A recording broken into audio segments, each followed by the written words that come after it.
Hello, everyone. It's Ryan Scott here again. I'm the lead columnist for D3Hoops.com, and I am joined today by Alison Montgomery, the head women's basketball coach at Bates. Off to a great start this year. Thanks for making some time to join me. Yeah, of course. Thanks, Ryan. Happy to be here. We know, maybe I'll just start off here because you are well versed in Maine basketball. I think one of the Mhm. things that is maybe a little bit of a secret for the rest of the country is just how big a basketball state Maine is. I always tell people, Indiana is what everyone thinks of, but I'll put Maine up with anybody else. Not a lot to do in the winter besides play basketball inside in Maine. What is it like to just be a part of that basketball atmosphere, especially women's basketball with a long tradition in Maine? Yeah, it's great. I think, like you mentioned, cold winters up here. And so basketball has a great following. I mean, starting in the high school community here. I'm from Maine. I grew up here. So, was fortunate enough for it to feel like something that was really valued from the time that I was pretty young. So, it is really followed, really well attended, kind of at all levels here.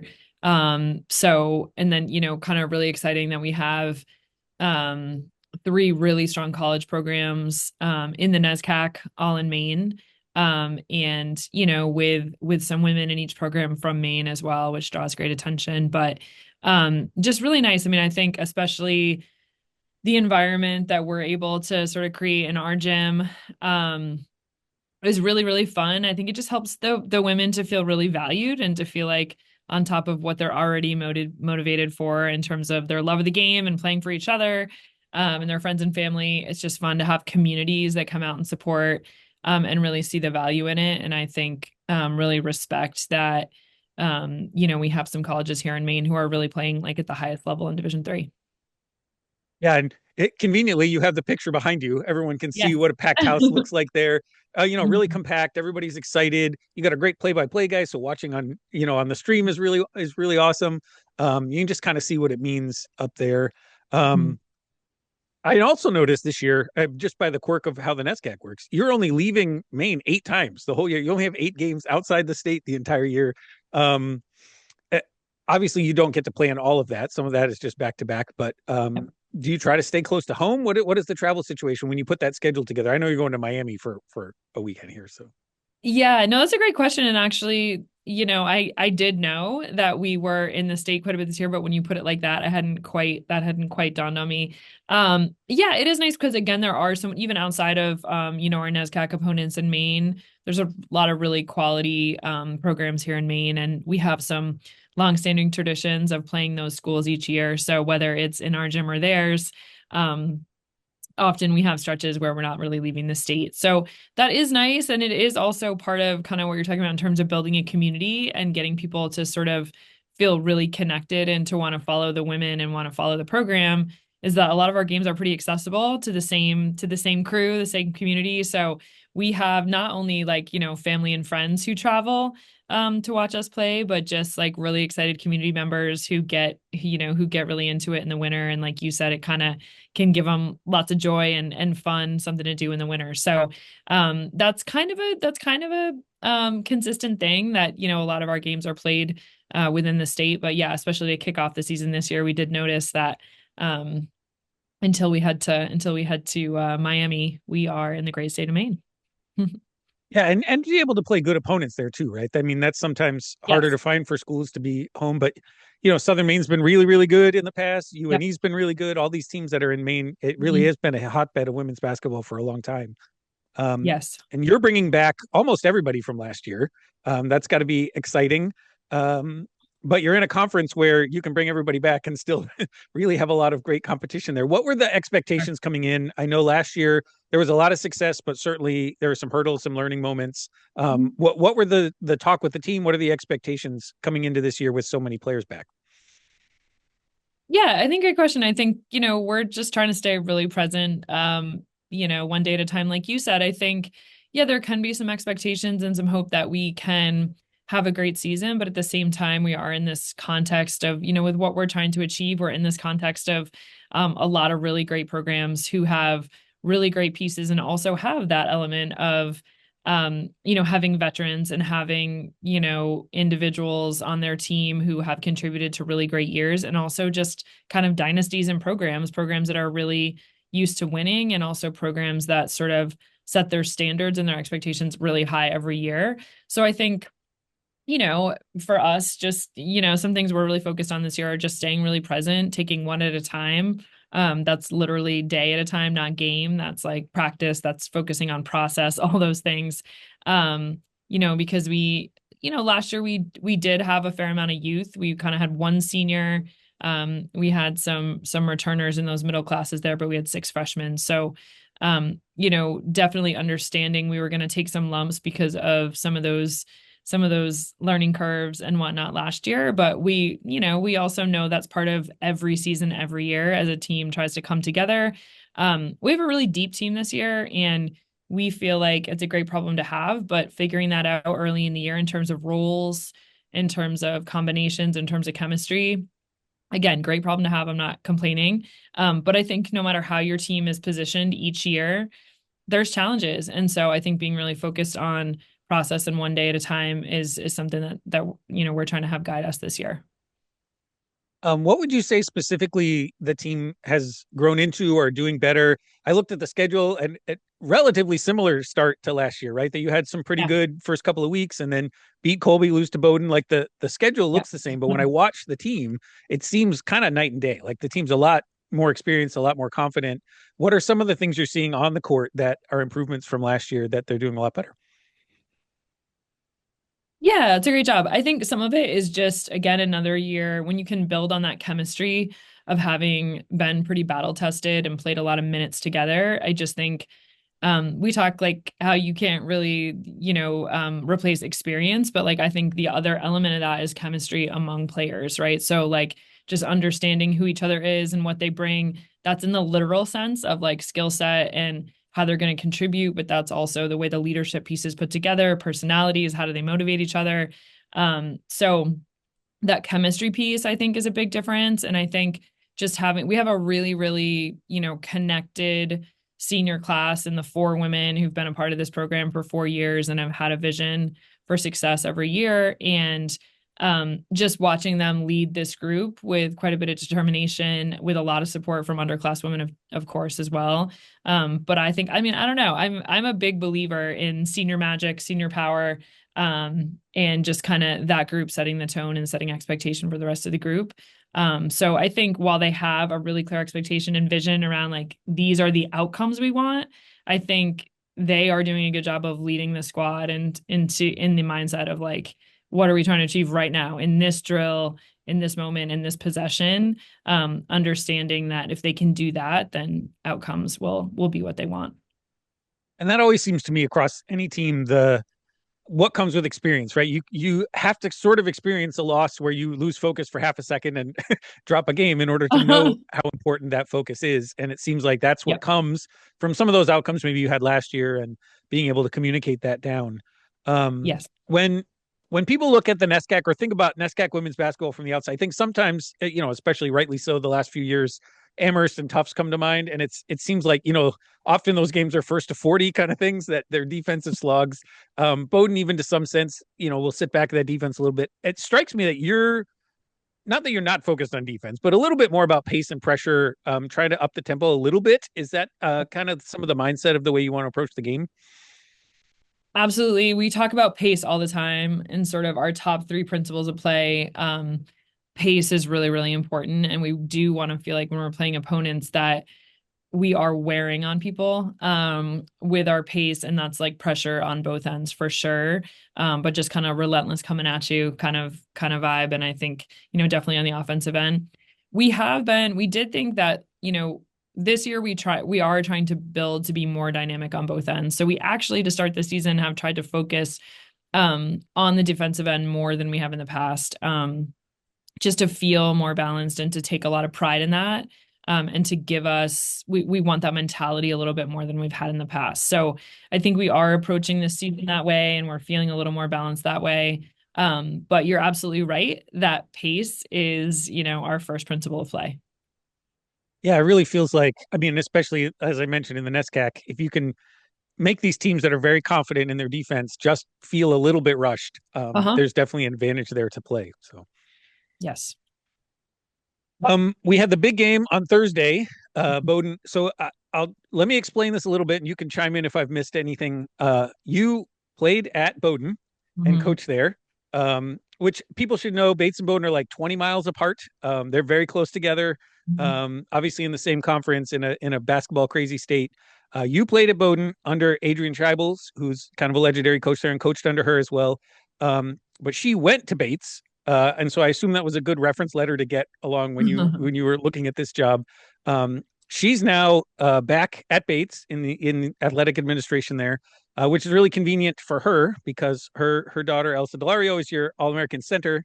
Yeah. So there's a lot of this back and forth between the women's basketball teams at Bates and Bowdoin, and I imagine this is a rivalry that could be kind of contentious. But with all the connections, is it sort of a friendly rivalry now? How does it feel when you get in the building for a big game like that?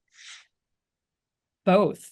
I think there's a lot of respect between the pro. I mean, I know there's a lot of respect between the programs. So I'll just back up a little bit. As a player at Bowdoin, I was a part of 4 conference championship teams as a player. We played Bates, 3 of those 4, and they were like just wars, like very close. That was a really, really great stretch of time for Bates basketball as well.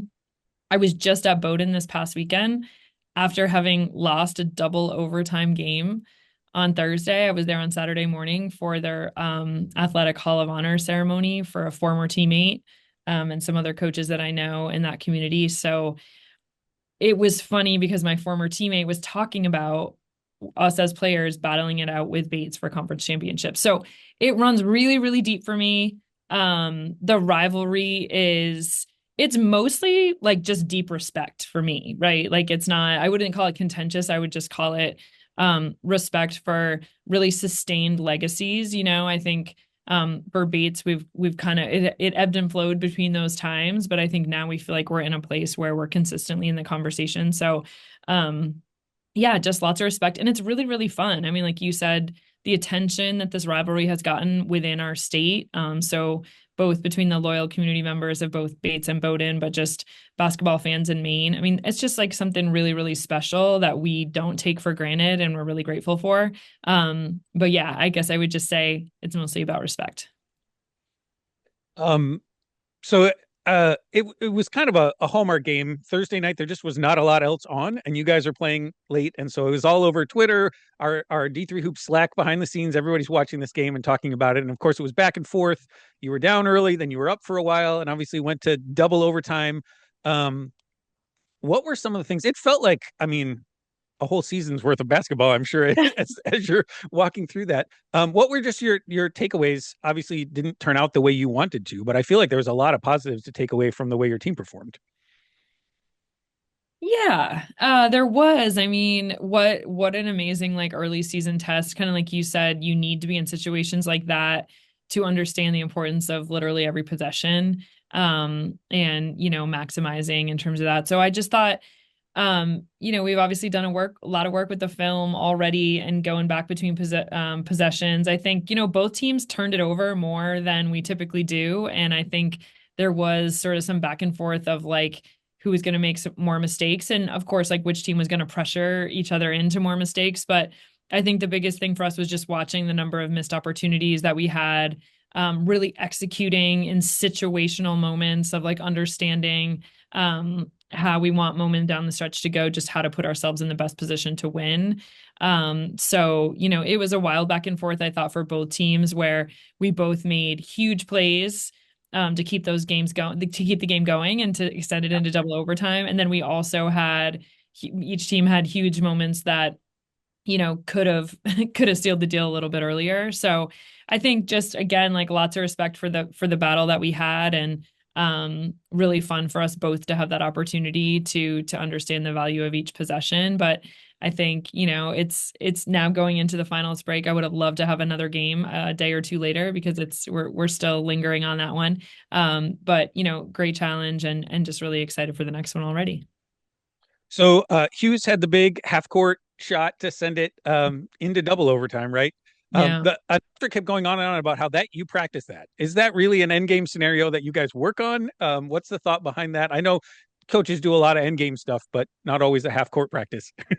Yeah, and you know what's funny? We practice it, like we do practice it. I'll get to that, but I think in our game, we practice it less now because, when I was a player, we practiced it more because we couldn't advance the ball, right? That's like a newer rule for us, where you're in less of those situations where you might have to bring it the length of the court, to try to get a last second shot. So we practice less scenarios like that. But I think a lot of teams day before game, a lot of tradition for teams are hitting half court shots. Um, and teams can get like my team can get a little bit silly about that. And we always say, like, no, actually, like this is not a heave. Like you are shooting the ball. This could be an opportunity where, right, anytime you're shooting a ball in a situation like this at the end of a game, like it could really mean something. So trying to get them to focus and to actually just think about like how to release the ball, release the ball as much like your shot as possible, to give it the best chance. And so great that Sarah does it the best of a lot of women on our team. So great that it was in her hands and had an opportunity to get in the basket. One of the revelations, I guess, for those of us watching, Elsa Delario is a really big factor for you. She's 6'3". She's very athletic, which is not always what you get from someone that size at this level. She can do a lot of things, but as a result, you play a lot of 4 out, right, with her in the middle, both on offense and defense. And as the game went along, we noticed Petra Kuntz coming in off the bench, who hasn't had a lot of minutes. She's a junior, but hasn't really played a whole ton. Just had Mhm. an excellent defensive game. And thinking even early on, like, wow, you're saving a lot of minutes that Elsa's going to be able to use later on. What has been Petra's role? Obviously hurt a lot, but she's coming on really fast. Like the value that she has to a team that relies so much on the center. Yeah, so fun to see her just have such a, in particular, great defensive game that game. You mentioned, but when she came into us as a freshman, she was recovering from injury, and so really wasn't even cleared until close to the end of her freshman year. And then last year was still a process of sort of getting back, and she had minutes here and there. So just trying to really support her to be really consistent on both ends. Her upside and her God-given athleticism is amazing. She's so long and a really good, really good athlete. And I thought on Thursday she just really played within herself, in terms of what she was looking for offensively, and her ability to be a stopper without fouling was really great. So she's really grown into herself in terms of confidence, and in terms of just like getting on the basketball court. She missed a lot of basketball in her career. So we just wanted to really handle that the right way with getting her as healthy and strong as possible, and also, developing her confidence and her mindset. But we did feel like that was a really great breakout game for her, particularly defensively. And we're excited about the potential of the combination of those two, and also just continuing to develop her as Elsa moves on next year. Well, and that's my other question. We were laughing about it behind the scenes. The last 3 minutes of regulation, I was like, she's got to get them both on the floor at the same time. She's got to get them both out there. And it did end up happening Yeah. in overtime. I assume that is not how your system is set up, right? It looked, especially on offense, like you were really set up for a 4 out, and Yeah. having two posts in there is not something you're used to. But is Yeah. that something you're trying to work in the future? You got 2 weeks here before the next game. Are you are you at work on this? Yeah, it's funny as you're saying that you got to get them both in. You sound like all my assistant coaches on the bench. Yeah. So, and I think like, we have worked a little bit more recently on options where we can play two bigs, for lots of scenarios that we might want that, in a game. I think mostly defensively to be really prepared for that, when we're playing two bigs, or, um, also just to maximize what the two of them can bring. So we have worked a little more recently on some stuff, but we'll really want to develop that. Absolutely. So yeah, it's exciting, and that could be, part of our future and how we evolve. um, I put out, that I was going to be talking with you, and I solicited a few questions from some of our folks. And one of the questions I had was just a perspective nationally. Is that some of the New England teams, Smith, Bates, Bowdoin, Amherst, have not always been the biggest. Like you have some height there on your team, but have Yeah. often been smaller teams. But the discipline and the structure when it gets to March has been able to make up for some of the size that maybe the Midwest teams Yeah. have. Do you see that focus, just on maybe not making mistakes and making sure that you've got the game plan out as something that's kind of a hallmark of New England basketball? I really do. I really do. Like you said, the structure, the discipline, the game planning. And I do think, and I do, I mean, obviously we do have some size, of course, in Elsa, and you saw some of that in Petra, but generally we do think of ourselves at the guard spot as particularly being kind of undersized. So yeah, I do think the structure can sort of make up for that. And on both ends of the ball, also, but I do think particularly offensively, and really having an identity and sort of our players having a really good understanding of like what our game plan is on both ends, I think is really helpful. I also think we've been this year in particular super focused in terms of discipline and rebounding. Despite having some like height disadvantage at the guard spot, we've really focused on just it being us having like a rebounding mentality. I really, really believe in that stat as a hallmark of championship teams and teams that can really outlast other teams in a 40-minute battle. So that's been really big too. But I do think you're absolutely right that it is sort of a hallmark of New England basketball is that sort of element of discipline and structure. So have NESCAC play coming up. The advantage of the single round robin is this Bowdoin loss doesn't count on the conference ledger, right? So you'll have a chance to come back and rectify that. Yeah. The league has been looking really good. In addition to the teams that we're used to, we thought maybe Tufts would be down this year. That doesn't seem to be the case. Colby's playing super well. They lost the 2 games this weekend, but again, those aren't part of the conference standings, so Right. everyone's still 0-0 there. Um, you know, um, Connecticut College has been decent. Trinity's been good. Like everyone has been playing really well. What are your thoughts coming into this season? I know you have to go game by game, but like I don't even know how you approach this other than we're winning one game and then we're moving on to the next one. Probably not even anybody you have to look out for. You can't look past anyone. Absolutely. I think, we are constantly just as a program, and I'm sure a lot of programs in this conference do the same thing. We just constantly talk about the narrative of like, this is where we want to be, because you have to really be the best every single night to beat the best. And so I think, part of our strategy has been wanting to schedule as challenging as we possibly can outside of conference to be prepared for that level of play.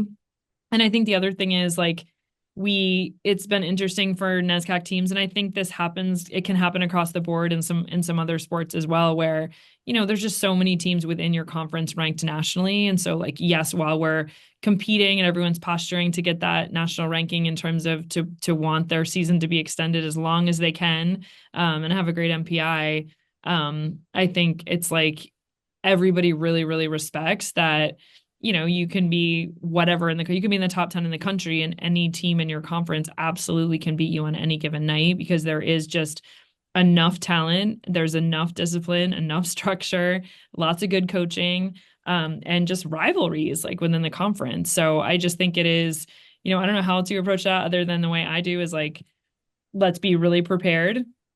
And let's take it game by game. And, I think there's these hallmark things in our conference too of like just, you know, really tough road trips that we have. Like for the most part, we play back to back. We're the standalone team this year. We don't have a travel partner.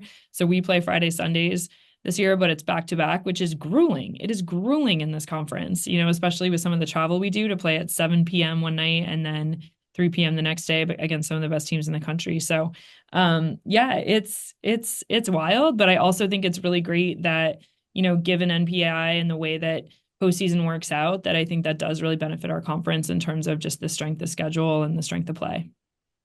So what have you been learning from the NPI? I'm curious to talk to the coaches, especially some of the power conferences. It seems like there's Yeah. been a little bit of reaction now that you've seen how NPI works, that maybe if you're in the UAA or the NESCAC or the WIAC, you don't want to necessarily be playing top 10 teams. Yeah. It's kind of better to be playing like 30 to 50 and getting Yeah. those wins from good teams without maybe risking some more losses. How are you thinking about NPI in terms of scheduling? Yeah, it's a great question. I mean, ideally, but I think most coaches would agree with me that scheduling is really, really hard. Um, and for lots of different reasons, and like depending on where you sit and how, just like scheduling's hard. So I think you can ideally have that approach. And then I've also felt that in some years, especially, the last couple years where you think you're scheduling a certain way and then you're like, oh, well, this team has three transfers from Division 1 and this team, so that's kind of like thrown us all, I think, for a loop too in scheduling where you were planning on something and then you were like, okay, that's not what I was planning for.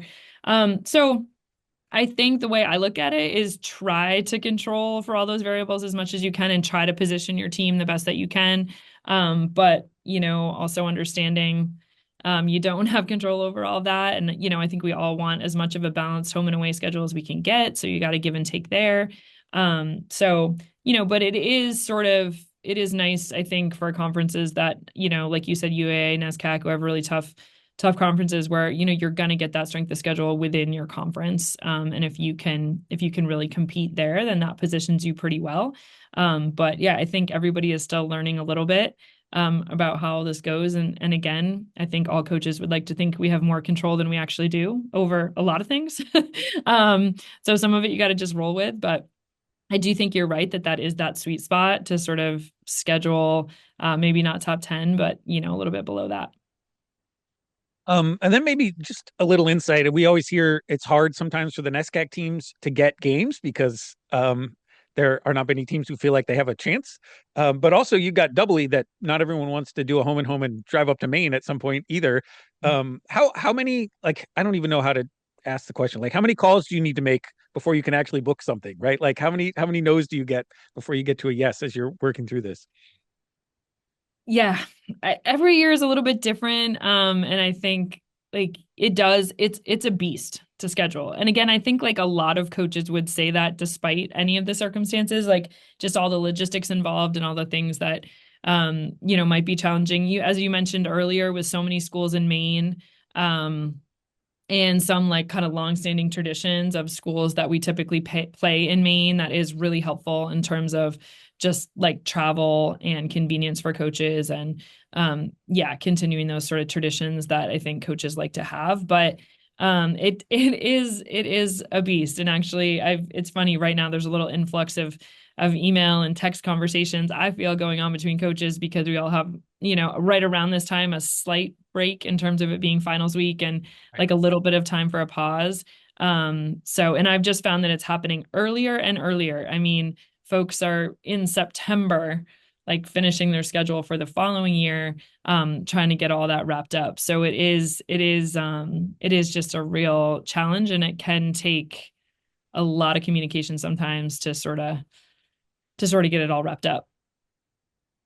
Maybe that's my last question. What does finals week look like for an SCAC basketball team? Are you guys off completely to let everyone do exams, or are you still practicing? What does that look like at Bates? Yeah, great question. We have today is like our reading preparation day, and then this upcoming week is finals. So they have lots of access and ability to like get in the gym and work out. We definitely encourage that, both because it's great for their body and mind, and we want them to sort of keep that fitness they've worked so hard to build up. So yeah, most of them are pretty active and working out during this time, getting shots up and doing some alternative stuff, lifting and doing some pool workouts, and it's a good opportunity to sort of give some attention to any nagging injuries that have been going on. But we do not have structured, organized team practice during this week. So we'll convene again this weekend, and have about 4 days before we head to Miami for our tournament. So it is a true academic break where we want them to stay really active and healthy, but really focused on academics. Awesome. Well, I really appreciate your time. I didn't even intend to take this much of it, but really had a lot of questions, was excited about watching the team and continuing to. Are there any other thoughts you have? Any of the players you want to shout out from the season so far, or anything else you want to say?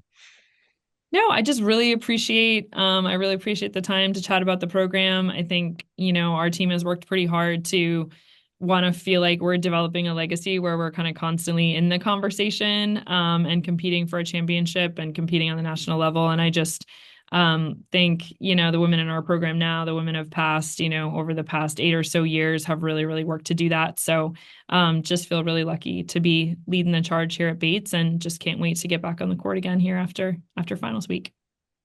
Awesome. Well, thank you very much, and we'll look forward to seeing the rest of the season. Thanks so much. Have a good rest of your day.